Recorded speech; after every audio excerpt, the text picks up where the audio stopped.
ఈరోజు మనం చాలామందికి సందేహంగా ఉండే ఒక విషయాన్ని తెలుసుకుందాం. అది 666 ముద్ర గురించి. చాలామంది ఈ సంఖ్య గురించి వింటారు, కానీ నిజంగా బైబిల్ ఏం చెబుతుందో చాలామందికి తెలియదు. ఈ విషయం ప్రధానంగా బైబిల్లోని ప్రకటన గ్రంథంలో చెప్పబడింది. ఈ గ్రంథాన్ని దేవుడు తన సేవకుడు అపోస్తులైన యోహానుకు చూపించిన దర్శనాలు ఆధారంగా వ్రాయబడింది. ఆ దర్శనంలో ఒక ముఖ్యమైన విషయం మృగం మరియు 666 సంఖ్య గురించి. యోహాను తన దర్శనంలో సముద్రం నుండి ఒక మృగం పైకి వస్తున్నట్లు చూశాడు. ఆ మృగం చాలా శక్తివంతంగా ఉంటుంది.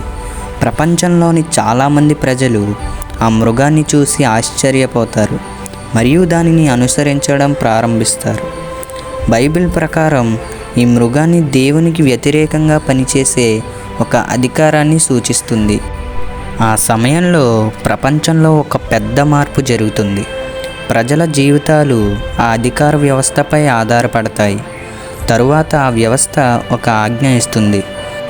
ప్రపంచంలోని ప్రతి ఒక్కరికి ఒక ముద్ర వేయాలని ఆజ్ఞ ఇస్తుంది.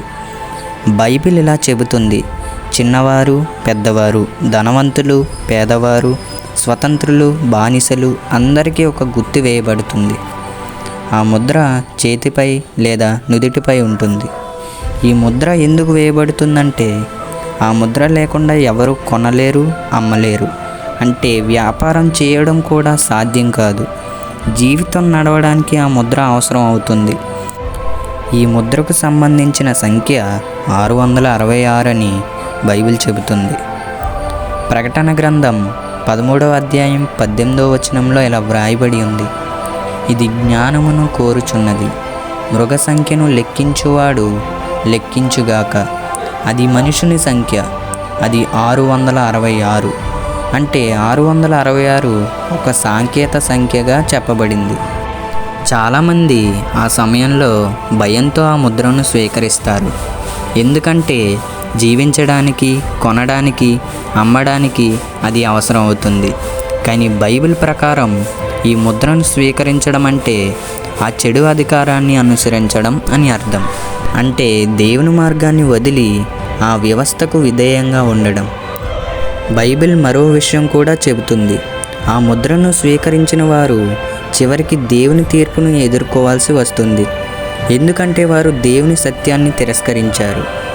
కానీ మరోవైపు దేవుని మీద విశ్వాసం ఉన్న కొంతమంది ప్రజలు ఆ ముద్రను తీసుకోవడానికి నిరాకరిస్తారు. వారికి కష్టాలు రావచ్చు, కానీ వారు దేవుని మీద విశ్వాసాన్ని వదిలిపెట్టరు. బైబిల్ ప్రకారం చివరికి దేవుడు సత్యాన్ని నిలబెడతాడు. క్రైస్తవుల ఆశ చివరికి యేసుక్రీస్తులోనే ఉంది. ఆయన మీద విశ్వాసం ఉంచిన వారు చివరికి రక్షణ పొందుతారని బైబిల్ చెబుతుంది. అందుకే బైబిల్ ఈ విషయాన్ని చెప్పడం ద్వారా ఒక ముఖ్యమైన సందేశం ఇస్తుంది. ప్రపంచంలో ఎన్నో శక్తులు వచ్చినా దేవుని సత్యం చివరికి విజయం సాధిస్తుంది. మనుషుల విశ్వాసం ఒక సమయంలో పరీక్షించబడుతుంది.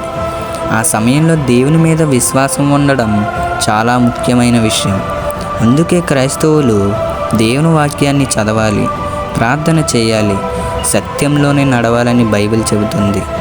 ఇదే బైబిల్ ప్రకారం 666 ముద్ర గురించి చెప్పబడిన సందేశం. ఈ వీడియో చూసినందుకు అందరికీ ధన్యవాదాలు. దేవుని వాక్యం మన జీవితాన్ని మారుస్తుంది. మనం ఎప్పుడు దేవుని దగ్గరగా ఉండి ఆయన మార్గంలో నడవాలి. ఈ వీడియో మీకు నచ్చితే మీ కుటుంబం మరియు మీ స్నేహితులతో కూడా షేర్ చేయండి. ఆమేన్.